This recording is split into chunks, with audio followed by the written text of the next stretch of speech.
पूरे भारत में किसी भी राज्य से हो, चाहे मेल हो चाहे फीमेल हो, अगर आप इंडियन आर्मी रिटेन की तैयारी कर रहे हो तो ये वीडियो आपके लिए बहुत महत्वपूर्ण होने वाला है। आज के इस वीडियो में इंडियन आर्मी के पेपर में पूछे गए 40 महत्वपूर्ण जीके जीएस का प्रश्न जानेंगे। पूरा प्रश्न समाप्त होने के बाद लास्ट में ईमानदारी पूर्वक से कमेंट करके बताना इन 40 प्रश्नों में से आपका कितना प्रश्न सही हुआ है। ये 40 के 40 प्रश्न पहले इंडियन आर्मी के पेपर में पूछे जा चुके हैं। ये हाईलाइटेड प्रश्न है, एक दो बार अच्छे से देख लोगे ना तो आपके दिमाग में सेट हो जाएंगे।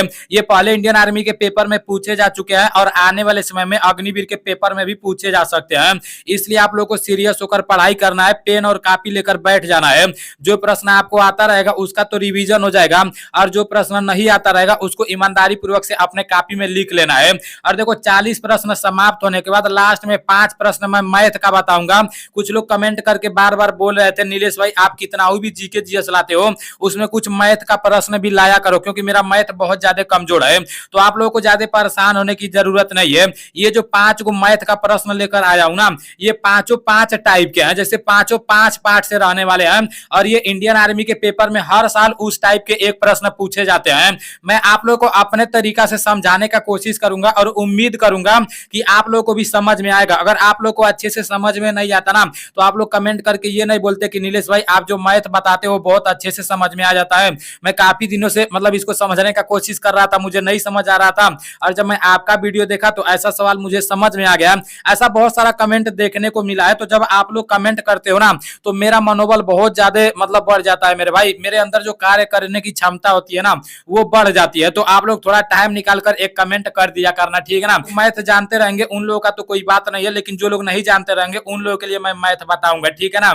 सबसे पहले सामान्य ज्ञान के 20 प्रश्न देख लेते हैं, उसके बाद से सामान्य विज्ञान के 20 प्रश्न देखेंगे। और जितने लोग डीबीडी ऐप अभी तक डाउनलोड नहीं किए हो तो पहले स्टोर में जाकर डीबीडी ऐप डाउनलोड कर लो, क्योंकि आप लोगों के पास ज्यादा टाइम नहीं है। डीबीडी ऐप में 99 रुपया में 20 को प्रैक्टिस सेट मिल रहा है और ये 20 को प्रैक्टिस सेट ना मतलब 4 से 5 दिन में पूरा का पूरा प्रैक्टिस सेट खत्म कर दोगे। मैं तो एक एक दिन में 3-3 को प्रैक्टिस सेट लगा देता हूँ, 4-4 को प्रैक्टिस सेट लगा देता हूँ। प्रैक्टिस सेट लगाने से अपना कॉन्फिडेंस लेवल बहुत ज्यादा बढ़ता है। तो आप लोगों को प्रैक्टिस सेट लगाना है, ठीक है ना।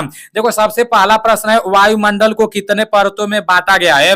आपके सामने 4 ऑप्शन है, सोच समझकर जवाब देना, ठीक है ना। आपके सामने 4 ऑप्शन है, 2, 4, 6 और 7। इसका राइट आंसर हो जाएगा। अभी देखो यहाँ पर 5 रहेगा यार, यहाँ पर टाइपिंग करने में पहलवान भाई थोड़ा मिस्टेक कर दिया है।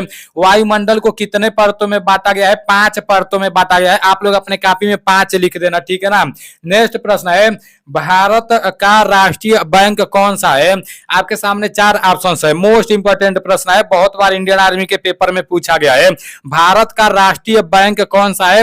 आपके सामने 4 ऑप्शन है, भारतीय रिजर्व बैंक, भारतीय state bank, Punjab national bank, Hindustan bank. इसका राइट आंसर हो जाएगा भारतीय रिजर्व बैंक। भारतीय reserve bank is right answer. Next प्रश्न है किसने कहा आजादी मेरा जन्म सिद्ध अधिकार है। इंडियन आर्मी का फेवरेट प्रश्न है, डायरेक्ट यही पूछता है कि किसने कहा आजादी मेरा जन्म सिद्ध अधिकार है। आपके सामने 4 ऑप्शंस है, गोपाल कृष्ण गोखले, लोकमान्य तिलक और वीर सावरकर और राम प्रसाद बिस्मिल। इसका राइट आंसर हो जाएगा Lokmanya Tilak. Lokmanya Tilak is right answer. Next प्रश्न है 4 शेरों वाला अशोक स्तंभ कहां पर स्थित है। आपके सामने 4 ऑप्शंस है, पटना, रांची, सांची और सारनाथ। इसका राइट आंसर सारनाथ हो जाएगा। Sarnath is right answer. 4 शेरों वाला अशोक स्तंभ कहां पर स्थित है, सारनाथ में स्थित है। देखो अगर आप लोग को अक्षर थोड़ा धुंधुला टाइप दिखाई दे रहा होगा ना तो आप लोग सेटिंग में जाकर इसका क्वालिटी बढ़ा लेना। इसके क्वालिटी किस तरह से बढ़ाया जाता है वो मैं आप लोग को बहुत पहले बता चुका हूं, ठीक है ना। नेक्स्ट प्रश्न है श्रमिक दिवस कब मनाया जाता है। आपके सामने 4 ऑप्शन है, 1 दिसंबर, 8 मार्च, 1 मई और 27 सितंबर। इसका राइट आंसर 1 मई हो जाएगा। 1 मई इज राइट आंसर। 2019 में बनारस में इंडियन आर्मी जीडी के पेपर में पूछा गया था श्रमिक दिवस कब मनाया जाता है, तो कब मनाया जाता है, 1 मई को मनाया जाता है। नेक्स्ट प्रश्न है फाइल क्या है। ये कंप्यूटर से लिया गया है, ये प्रश्न कंप्यूटर से लिया गया है। एक प्रश्न कंप्यूटर से पूछा जाता है, ठीक है ना। आपके सामने 4 ऑप्शन है, आंकड़ों का संग्रह, रिकार्डो का संग्रह, गणकों का संग्रह, इनमें से कोई नहीं। इसका राइट आंसर हो जाएगा रिकार्डो का संग्रह, रिकार्डो का संग्रह इज राइट आंसर।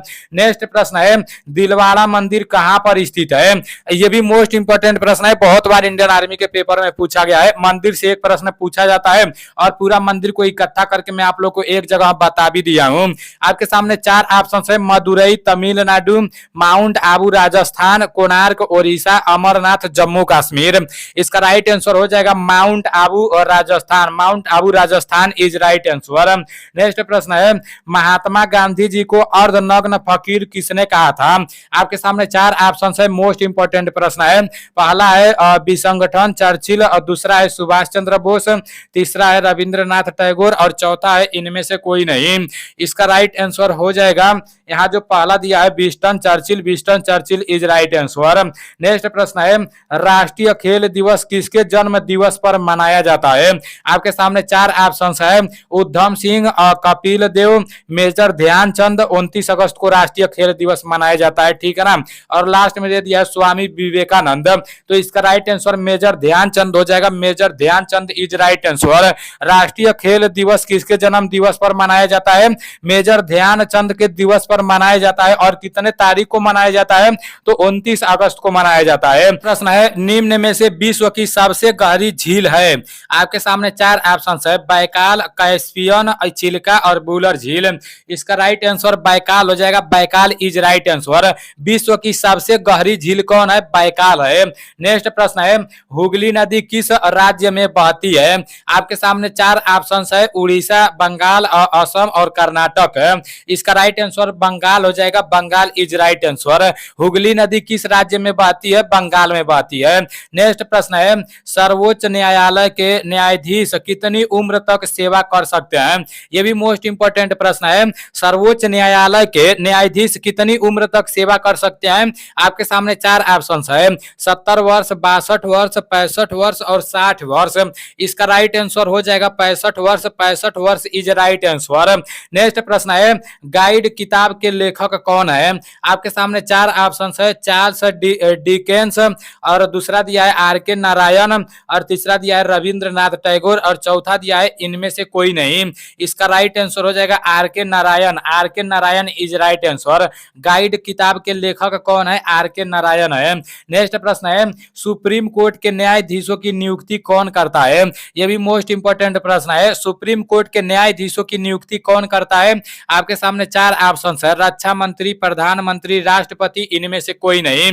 तो इसका राइट आंसर राष्ट्रपति हो जाएगा, राष्ट्रपति is right answer. Supreme court के न्यायाधीशों की नियुक्ति राष्ट्रपति करता है। नेक्स्ट प्रश्न है विश्व शिक्षक दिवस कब मनाया जाता है? आप लोग तुरंत ट्रिक मार दिए होंगे, मुझे अच्छी तरह से पता है, मैं आप लोगों का फीलिंग समझ रहा हूं। आपके सामने चार ऑप्शन से दिया है, 5 सितंबर, 5 अक्टूबर, 5 दिसंबर, इनमें से कोई नहीं। इसका राइट आंसर हो जाएगा 5 अक्टूबर, 5 अक्टूबर इज राइट आंसर। अब बहुत सारे लोगों को बेहोशी छा गया होगा, देखो कुछ लोगों को तो पता होगा लेकिन कुछ लोगों को बेहोशी छा गया होगा कि शिक्षक दिवस तो भाई 5 सितंबर को मनाया जाता है। नीलेश भाई मतलब 5 अक्टूबर को क्यों बता रहा है? तो यहाँ पर देखो आगे दे दिया है विश्व शिक्षक दिवस। जब बोल देगा कि विश्व शिक्षक दिवस कब मनाया जाता है तो 5 अक्टूबर को मनाया जाता है। अगर बोल देता कि शिक्षक दिवस कब मनाया जाता है तो वो 5 सितंबर को मनाया जाता है, ठीक है ना। नेक्स्ट प्रश्न है जवाहरलाल नेहरू स्टेडियम कहां पर है? आपके सामने चार ऑप्शन है, कोलकाता, नई दिल्ली, जयपुर और महाराष्ट्र है। इसका राइट आंसर नई दिल्ली हो जाएगा, नई Delhi is right answer. Jawaharlal Nehru stadium कहां पर है? नई दिल्ली में है। नेक्स्ट प्रश्न है भारतीय सेना के पहले कमांडर इन चीफ कौन थे? तो भारतीय सेना के पहले कमांडर इन चीफ कौन थे? आपके सामने चार ऑप्शन है, राजेंद्र सिंह, के एम करियप्पा, बिपिन रावत, इनमें से कोई नहीं। तो इसका राइट आंसर हो जाएगा के M Cariappa, K M Cariappa is right answer. Next प्रश्न है, ये प्रश्न आप लोग को याद होना चाहिए भाई, अपने दिमाग में सेट कर लेना, क्योंकि भारतीय सेना के बारे में पूछा गया है ना, तो आने वाले समय में किसी ना किसी सेंटर में, किसी ना किसी शिफ्ट में ये प्रश्न जरूर देखने को मिलेगा कि भारतीय सेना के पहले कमांडर इन चीफ कौन थे? तो कौन थे? के एम करियप्पा थे, K M Cariappa is right answer. Next प्रश्न है राष्ट्रीय विज्ञान दिवस कब मनाया जाता है? आपके सामने चार ऑप्शन है, 30 जनवरी, 28 फरवरी, 10 दिसंबर और 12 जनवरी। तो राष्ट्रीय विज्ञान दिवस कब मनाया जाता है? 28 फरवरी को मनाया जाता है, 28 फरवरी इज राइट आंसर। नेक्स्ट प्रश्न है प्रसिद्ध गीत सारे जहां से अच्छा की रचना किसने की। मोस्ट इंपोर्टेंट प्रश्न है, 2019 में बनारस यारों में जीडी में यह भी प्रश्न पूछा गया था। आपके सामने चार ऑप्शन है, बांकिम चंद्र चटर्जी, रविंद्रनाथ टैगोर, मोहम्मद इकबाल और जयदेव। इसका राइट आंसर हो जाएगा Mohammad Iqbal. Mohammad Iqbal is right answer. प्रश्न को आप लोग समझने का कोशिश करना। प्रश्न में बोला गया है प्रसिद्ध गीत सारे जहां से अच्छा की रचना किसने की, तो किसने की, ये आपका मोहम्मद इकबाल ने किए। Mohammad Iqbal is right answer. Next प्रश्न है भारत में मुगल साम्राज्य की स्थापना किसने की। आपके सामने चार ऑप्शन है, औरंगजेब, हुमायूं, बाबर और अकबर। इसका राइट आंसर बाबर हो जाएगा। Babur is right answer. Bharat में मुगल साम्राज्य की स्थापना किसने की, बाबर ने की। भाई इस प्रश्न को अपने दिमाग में जरूर सेट कर लेना, ठीक है ना। अभी आपके सामान्य ज्ञान के 20 प्रश्न समाप्त हो चुके हैं। 20 प्रश्न में से आपका कितना प्रश्न सही हुआ है गिनती करके रखे रहना। अब सामान्य विज्ञान के 20 प्रश्न देख लेते हैं, उसके बाद से मैथ के 5 प्रश्न देखेंगे। सामान्य ज्ञान का सबसे पहला प्रश्न है, हमारे शरीर के किस विटामिन की कमी से चोट लगने पर रक्त लगातार बहता रहता है। आपके सामने चार ऑप्शन है। देखो यहाँ विटामिन ए नहीं रहेगा, यहाँ पर विटामिन के रहेगा। टाइपिंग करने में थोड़ा मिस्टेक हो गया है, तो आप लोग अपने कॉपी में विटामिन के लिख देना।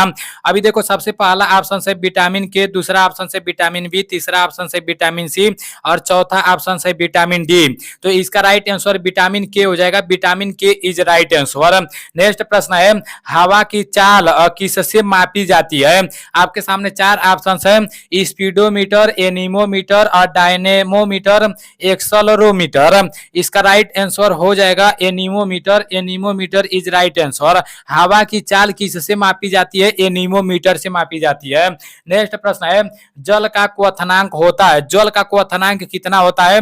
आपके सामने चार ऑप्शन है, 101 degree Fahrenheit, 100 degree Fahrenheit, 0 degree Fahrenheit, 212 degree Fahrenheit. इसका राइट आंसर 212 डिग्री फ़ारेनहाइट हो जाएगा। 212 degree Fahrenheit is right answer. जल का क्वथनांक 212 डिग्री फ़ारेनहाइट होता है। नेक्स्ट प्रश्न है किस जीवाणु के कारण दूध से दही बनता है। मोस्ट इंपोर्टेंट प्रश्न है। आपके सामने चार ऑप्शन है, साल्मोनेला और क्लोस्ट्रेडियम और काउलोबैक्टर और लैक्टोबैसिलस है। इसका राइट आंसर हो जाएगा लैक्टोबैसिलस और लैक्टोबैसिलस इज राइट आंसर। दूध से दही बनने का कारण क्या होता है, लैक्टोबैसिलस के कारण बनता है। नेक्स्ट प्रश्न है संतरा में कौन सा विटामिन होता है। आपके सामने चार ऑप्शन है, ए बी सी डी। तो संतरा में कौन सा विटामिन होता है, संतरा में विटामिन सी होता है। खट्टे फलों में विटामिन सी होता है, मैं आप लोग को पहले ही बता चुका हूं, तो विटामिन सी राइट आंसर होगा। नेक्स्ट प्रश्न है अमीबा में कितनी कोशिकाएं होती है। आपके सामने चार ऑप्शन है, 2, 1, 46, इनमें से कोई नहीं। तो अमीबा में कितनी कोशिकाएं होती हैं, एक होती हैं, एक इज राइट आंसर। नेक्स्ट प्रश्न है पीलिया रोग मानव के किस अंग को प्रभावित करता है। मोस्ट इंपोर्टेंट प्रश्न है। आपके सामने चार ऑप्शन है, हृदय, आमाशय, यकृत, उसको लीवर भी बोलते हैं, उसके बाद से छोटी आंत। इसका राइट आंसर यकृत हो जाएगा। यकृत इज राइट आंसर। पीलिया रोग मानव के किस अंग को प्रभावित करता है, यकृत को प्रभावित करता है। नेक्स्ट प्रश्न है निम्नलिखित में से किसके कारण फलों का स्वाद मीठा होता है। आपके सामने चार ऑप्शन है। मोस्ट इंपोर्टेंट प्रश्न है। देखो पहला शहद है, दूसरा फ्रुक्टोज है, तीसरा लिपेस है और चौथा पेप्टिन है। इसका राइट आंसर फ्रुक्टोज होगा। Fructose is right answer. Fructose के कारण जो जैसे फल होता है ना, उसका स्वाद मीठा होता है। नेक्स्ट प्रश्न है रात्रि में तारों का टिमटिमाना है।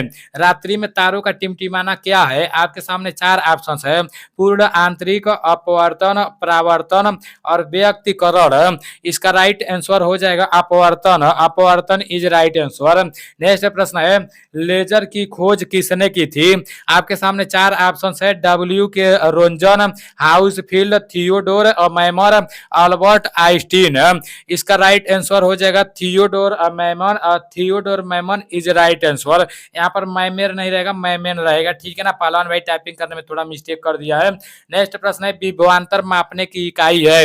ये भी मोस्ट इंपोर्टेंट प्रश्न है, बहुत बार इंडियन आर्मी के पेपर में पूछा गया है। आपके सामने चार ऑप्शन है, ए मीटर और नीचे दिया है वोल्ट मीटर, बैरोमीटर, फायदोमीटर। विभवांतर मापने की इकाई क्या है, वोल्ट मीटर है। Volt meter is right answer.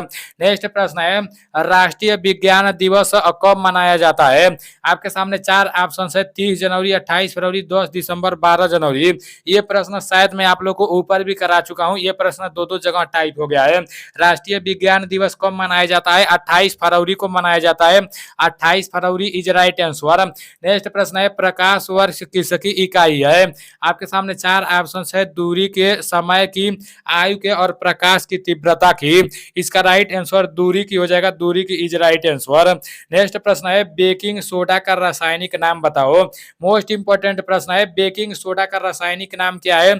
आपके सामने चार ऑप्शन है, sodium by sulphur, sodium carbonate, sodium by carbonate और पोटेशियम कार्बोनेट। इसका राइट आंसर क्या होगा?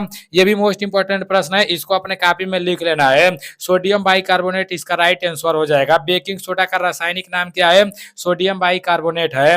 नेक्स्ट प्रश्न है रिवाल्वर का आविष्कार किसके द्वारा किया गया? आप लोग को रिवाल्वर चलाने का बहुत ज्यादा शौक रहता है ना, तो रिवाल्वर का आविष्कार किसके द्वारा किया गया? आपके सामने चार ऑप्शन है, सैमुअल कोल्ट, हेनरी डिंगरिंग और जॉन बाउनिंग और थियोडोर बर्गमैन। इसका राइट आंसर हो जाएगा Samuel Colt. Samuel Colt is right answer. Samuel Colt के द्वारा रिवाल्वर का आविष्कार किया गया। नेक्स्ट प्रश्न है लेंस की क्षमता का मात्रक होता है। लेंस की क्षमता का मात्रक क्या होता है? आपके सामने चार ऑप्शन है, ओप्टर, डायोप्टर, फ्लक्स और ब्यूमेन। इसका राइट आंसर हो जाएगा डायोप्टर और dioptre is right answer. Next प्रश्न है चंद्रमा पर उतरने वाला प्रथम मानव था। चंद्रमा पर उतरने वाला प्रथम मानव कौन था? आपके सामने चार ऑप्शन है, Yuri Gagarin, Neil Armstrong, Anatoly Berezovoy और लास्ट में दिया है बेलिंटिनिन और लिविडिन। देखो कितना अटपटा नाम दे दिया है। इसका राइट आंसर नील आर्मस्ट्रांग हो जाएगा। Neil Armstrong is right answer. चंद्रमा पर उतरने वाला प्रथम मानव कौन था? ये नील आर्मस्ट्रांग था और ये कहाँ का रहने वाला था? अमेरिका का रहने वाला था, ठीक है ना। और ये जो यूरी गागरिन था ये अंतरिक्ष में जाने वाला प्रथम व्यक्ति था, तो इसको भी आप लोग देख लेना। अब नेक्स्ट प्रश्न आपका दिया है, यहाँ पर नेक्स्ट प्रश्न दिया है ग्रहों के गति के नियम किससे प्रतिपादित किए थे? आपके सामने चार ऑप्शन है, न्यूटन, कैपलर, गैलीलियो और कापरनिकस। तो इसका राइट आंसर क्या हो जाएगा? ग्रहों के गति के नियम किसने प्रतिपादित किए थे? इसका राइट आंसर कापरनिकस हो जाएगा। Copernicus is right answer. Next प्रश्न है प्रकाश का वेग सर्वप्रथम किसने ज्ञात किया? आपके सामने चार ऑप्शन है, गैलीलियो, न्यूटन, रोमर और माइकलसन। इसका राइट आंसर रोमर हो जाएगा। रोमर इज राइट आंसर। ये प्रश्न मैं आप लोग को पहले भी करा चुका हूं, आप लोग प्रश्न को समझने का कोशिश करना। प्रश्न में बोला जा रहा है प्रकाश का वेग सर्वप्रथम किसने ज्ञात किया? तो रोमर ने ज्ञात किया, ठीक है ना। नेक्स्ट प्रश्न है और लास्ट प्रश्न है वर्षा की बूंद की गोलाकार आकृति के कारण है। वर्षा की बूंद की गोलाकार आकृति की कारण है, क्या कारण है? मैं आप लोग को इस प्रश्न को बहुत पहले ही बता चुका हूं। आपके सामने चार ऑप्शन है, द्रवों का घनत्व, पृष्ठ तनाव, वायुमंडलीय और उसके बाद से गुरुत्व हो गया। तो इसका राइट आंसर पृष्ठ तनाव हो जाएगा। पृष्ठ तनाव के कारण वर्षा गोल गोल होती है, ठीक है ना। अभी आप लोग के 40 प्रश्न समाप्त हो चुके हैं। अब 5 प्रश्न मैथ का देख लेते हैं। आप लोग मैथ को अच्छे से समझने का कोशिश करना। मैं आप लोग को जितना भी मैथ बताने जा रहा हूं ना, आप लोग को वीडियो रोक के सबसे पहले उस मैथ को आपको लगा लेना है, उसके बाद से हमारे वीडियो को देखना है, उससे आपका कॉन्फिडेंस लेवल बढ़ेगा, ठीक है ना। सबसे पहला दिया है कि किसी संख्या को 32 से भाग देने पर 19 शेष बचता है, तो उसी संख्या को 8 से भाग देने पर शेष कितना बचेगा? देखो इंडियन आर्मी के पेपर में हर साल इस तरह से एक प्रश्न पूछा जाता है। यहाँ पर दूसरा अंक दे देता है, यहाँ बोल देता है कि किसी संख्या को इतने से भाग देने पर इतना शेष बचता है, तो उसी संख्या को इतने से भाग देने पर कितना शेष बचेगा। जब भी कहीं भी प्रैक्टिस सेट लगाना ऐसा सवाल देखने को मिलेगा, तो आपको पता है क्या करना है। सबसे पहला नंबर देख लेना है कि ये जो 32 मतलब यहाँ का जो अंक है वो इस वाले अंक से कट जा रहा है ना। देखो 8 से 32 कट जा रहा है ना, 8 चौको 32, तो इसको छोड़ देना है, इसको साफ छोड़ देना है। प्रश्न को आप लोग समझने का कोशिश करना।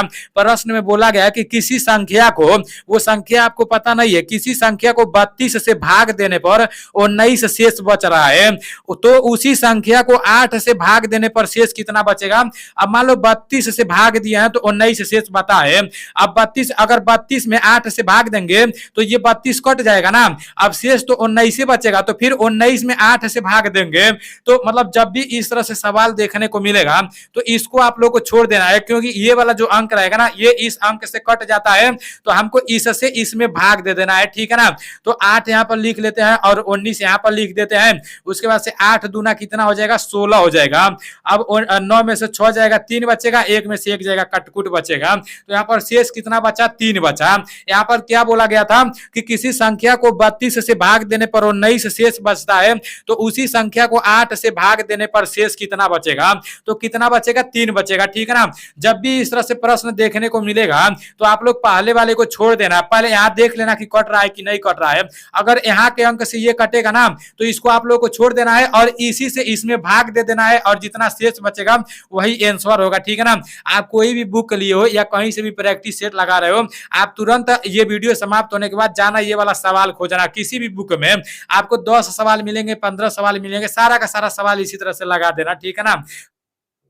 देखो नेक्स्ट प्रश्न में यक्स का मान पूछा गया है, और इंडियन आर्मी का किसी भी साल का पेपर उठाकर देख लेना, हर साल इस तरह से यक्स का मान पूछा जाता है, इस तरह से प्रश्न देखने को मिलते हैं। तो जब भी इस तरह से प्रश्न देखने को मिलेंगे ना, तो आपको गलती नहीं करना है। मैं आप लोगों को पहले भी बता दिया हूं कि ये प्रश्न कैसे हल करना है। आप लोग वीडियो रोक के पहले इस प्रश्न को हल करो, उसके बाद से फिर समझना। देखो इसका एक सूत्र होता है, वो सूत्र होता है पहला पद। देखो मैं हाफ काट में लिख रहा हूं, वो होता है पहला पद गुणे चौथा पद होता है, ठीक है ना। पहला पद गुणे चौथा पद होता है, उसके बाद से बराबर होता है, उसके बाद से दूसरा पद होता है, दूसरा पद गुणे तीसरा पद होता है, ठीक है ना। इसका ये वाला सूत्र होता है, आप लोग अपने कॉपी में लिख लेना। मैं यहाँ पर पूरा नहीं लिख पाया हूं, लेकिन होता है पहला पद गुणे चौथा पद, उसके बाद से दूसरा पद गुणे तीसरा पद। तो इसका ये सूत्र होता है, ठीक है ना। अब सवाल की इस तरह से लगाना है, देखो इसका गुणा इसमें कर देना है, इसका गुणा इसमें कर देना है। सबसे पहले हम बीच वाले का गुणा कर देते हैं, तो एक्स का मान निकालने में बहुत आसानी रहेगा। 3 का गुणा यक्स में करेंगे तो 3 गुणे यक्स हो जाएगा, ठीक है ना। उसके बाद से बराबर कर देंगे, सूत्र में बराबर दिया गया था। अब जो सबसे पहले वाला है उसको सबसे लास्ट वाले में गुणा कर देते हैं। सबसे पहले 6 है तो 6, उसके बाद से गुणे लास्ट में 4 है तो 4 कर देते हैं। अब यक्स का मान निकालना है ना, तो यक्स यहीं पर रहने दो, यक्स यहाँ पर रहने दो, और ये जो 6 गुणे 4 है इसको यहाँ पर रहने दो, लेकिन ये जो 3 है ना इसको इधर ला दो। जब यहाँ गुणे में है, और जब 3 इधर आएगा ना, तो इधर बट्टे में हो जाएगा, भाग में हो जाएगा।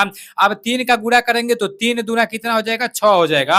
अब यहाँ पर ऊपर क्या बचा है, 2 बचा है और 4 बचा है, तो 2 गुणे 4 बचा है, 4 का गुणा 2 में करेंगे कितना आ जाएगा, 4 दूना 8 आ जाएगा। तो इसका आंसर क्या आएगा, 8 आएगा, ठीक है ना। इस तरह से आप लोग को हल करना है। बीच वाले का बीच वाले से गुणा कर देना है, और लास्ट वाले का लास्ट वाले से गुणा कर देना है, उसके बाद से पक्षांतर करके काट पीट लेना है, ठीक है ना। आप लोग मतलब ऐसा प्रश्न खोज खोज के आप लोगों को लगाना है। अब नेक्स्ट प्रश्न दिया है, ए एक कार्य को 15 दिन में पूरा करता है, बी उसी कार्य को 30 दिन में पूरा करता है, ए और बी मिलकर कितने दिन में पूरा करेंगे। ये भी प्रश्न मैं आप लोगों को बता चुका हूं, अभी कल ही बताया था। मैं सोचा हूं कि आज मतलब आप लोगों को रिपीट करा दूंगा ना, तो सही रहेगा, जिंदगी में कभी भूलोगे नहीं, आपके दिमाग में सेट हो जाएगा, और जब भी ऐसा प्रश्न देखने को मिलेगा आप तुरंत उस प्रश्न को हल कर दोगे। यहाँ पर बोला गया है कि ए एक काम को 15 दिन में करता है, ए एक काम को कितना दिन में करता है, 15 दिन में करता है, ठीक है ना। उसके बाद से बोला गया है बी उसी कार्य को, यहाँ पर बी लिख लेते हैं, बी उसी कार्य को कितना दिन में करता है, 30 दिन में करता है, यहाँ पर 30 लिख देते हैं। उसके बाद से बोला गया है तो ए और बी मिलकर दोनों मिलकर कितना दिन में करेंगे, तो इस तरह से हमको दोनों का लॉसल लेना पड़ेगा, 15 का और 30 का लॉसल लेना पड़ेगा। तो यहाँ पर 15 का और 30 का लॉसल लेकर देख लेते हैं कितना आता है। जब इसका लॉसल लेंगे तो पहले 2 से काटेंगे, 15 नहीं कटेगा, और 30 15 बार में कट जाएगा। उसके बाद से 3 से काटेंगे, 3 पचे 15 हो जाएगा, 3 पचे 15 हो जाएगा। उसके बाद से 5 से काटेंगे, अब 2 तिहाई 6, 6 पचे 30। इसका लॉसल कितना आया है, इसका लॉसल 30 आ रहा है, ठीक है ना।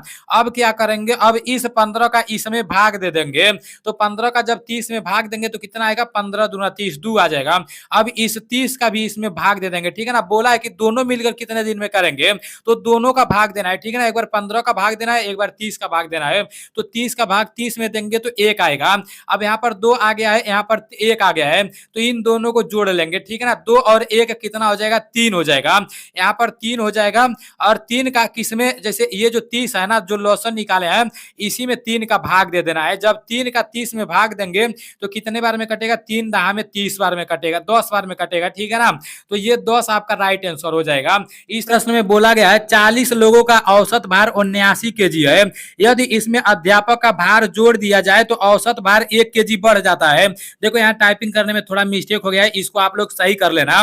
सबसे पहले आप लोगों को प्रश्न को समझना है। इंडियन आर्मी के पेपर में ऐसा प्रश्न बहुत बार पूछा गया है और आने वाले समय में भी पूछा जाएगा, तो आप लोगों को गलती नहीं करना है। प्रश्न में बोला गया है कि 40 लोगों का औसत भार 79 केजी है। यदि इसमें अध्यापक का भार जोड़ दिया जाए तो औसत भार 1 केजी बढ़ जाता है। देखो, अगर आप प्रश्न को समझ जाओगे ना तो कभी भी ऐसा प्रश्न देखने को मिलेगा, आप तुरंत इस प्रश्न को सॉल्व कर लोगे। देखो, सबसे पहले आपको क्या करना है, 40 लोगों का औसत भार 79 केजी है ना, तो आप लोगों को 40 लिख लेना है। 40 लोगों का कितने केजी है, तो 79 केजी है, तो 40 का 79 में गुणा कर देना है। आप लोग गुणा करके देख लेना, ठीक है ना। यहाँ पर अगर गुणा करने लगूंगा तो वीडियो भी काफी लंबा होगा और यहाँ पर बहुत ज्यादा लीता पोता हो जाएगा, आप लोगों को समझ में नहीं आएगा।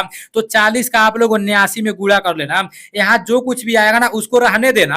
अब बाद में देखो क्या बोला जा रहा है, बाद में बोला जा रहा है यदि इसमें अध्यापक का भार जोड़ दिया जाए, मान लो पहले 40 लोग थे, अगर अध्यापक का भार जोड़ा जाएगा तो कितना हो जाएगा, 41 हो जाएगा, ठीक है ना। उसके बाद से इसमें भी आपको गुणा लगा देना है। उसके बाद से बोला जा रहा है कि औसत भार 1 केजी बढ़ जाता है।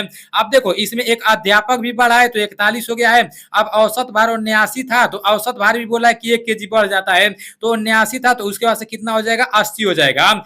अब देखो, यहाँ पर 41 का 80 में गुणा करेंगे। अब यहाँ पर 40 का 79 में गुणा करके मतलब यहाँ पर कुछ अंक आएगा ना। आज जब 41 का 80 में गुणा करेंगे तो यहाँ भी कुछ अंक आएगा। अब हमको क्या करना है, आप लोग अपने कॉपी में कर लेना, ठीक है ना। यहाँ पर जो अंक आएगा ना, इसमें से जैसे इसको घटा देना है। जब इसमें से इसको घटा दोगे ना तो आपका जो अध्यापक का औसत भार रहेगा वो आ जाएगा। उस तरह से आप लोग को इस प्रश्न को हल कर लेना है, ठीक है ना। अब देखो, सबसे नेक्स्ट प्रश्न है, लास्ट प्रश्न है, सबसे इजी प्रश्न है। ये प्रश्न तो सभी लोगों को आता होगा, अगर ऐसा प्रश्न नहीं आएगा ना तो बहुत दिक्कत हो जाएगा। यहाँ पर बोला गया कि 500 का 25% कितना होगा। आप लोग ये नहीं समझना कि ऐसा प्रश्न इंडियन आर्मी के पेपर में नहीं पूछा जाता है मेरे भाई, ऐसा प्रश्न भी पूछा जाता है। आप लोग पिछले साल का पेपर उठाकर देख लेना। यहाँ बोला गया है 500 का 25% कितना होगा। 500 पहले बोला गया है, 500 पहले लिख देता है। का मतलब होता है गुणा। जब भी बोलेगा कि 300 का, 400 का, 200 का, तो का मतलब गुणा होता है, ठीक है ना। तो सबसे पहले यहाँ पर हमारा 500 हो गया, उसके बाद से का दिया है तो का मतलब गुणा हो गया। यहाँ 25 दिया है तो 25 लिख देते हैं, और प्रतिशत का मतलब होता है बट्टे में 100 होता है, ठीक है ना। तो 25% दिया था ना तो 25% लिख लेते हैं। यहाँ 25% लिखे हैं, आप लोग 25/100 दिख रहा है ना, ये समझो इस तरह से लिखे हैं, 25% लिखे हैं, ठीक है ना। प्रतिशत मतलब 100 होता है, बट्टे में 100 होता है। अब क्या करना है हमको, देखो 1 0 से 1 0 कट जाएगा, 1 0 से 1 0 कट जाएगा। अब 25 से गुणा 5 में करेंगे तो 25 बच्चे कितना हो जाएगा, 125 हो जाएगा। 500 का 25% कितना होगा, 125 होगा। अगर पूछ देगा कि 400 का मतलब गुणा होता है 20% कितना होगा, तो 400 का 20% कितना होगा, 2 0 से 2 0 कैंसिल हो जाएगा, और 20 चौको कितना हो जाएगा, 80, 4 दूना 8, 80 हो जाएगा, ठीक है ना। तो 80 इसका राइट आंसर हो जाएगा। इस तरह से आप लोग को ऐसा सवाल लगा लेना है। अभी आप लोग का मैथ का भी पांचों का पांचों प्रश्न समाप्त हो चुका है, जीके जीएस का भी समाप्त हो चुका है। पूरा का पूरा पीडीएफ आप लोग को टेलीग्राम चैनल पर मिल जाएगा। टेलीग्राम चैनल नीलेश ब्लॉग के नाम से, उसका लिंक मैं डिस्क्रिप्शन में भी दे दूंगा और अबाउट में भी मिल जाएगा। तो चलो ठीक है, मिलते हैं अगले वीडियो में। आज के इस वीडियो में आपका कितना प्रश्न सही हुआ है आप लोग कमेंट करके जरूर बताना, ठीक है ना। मिलते हैं अगले वीडियो में। जय हिंद।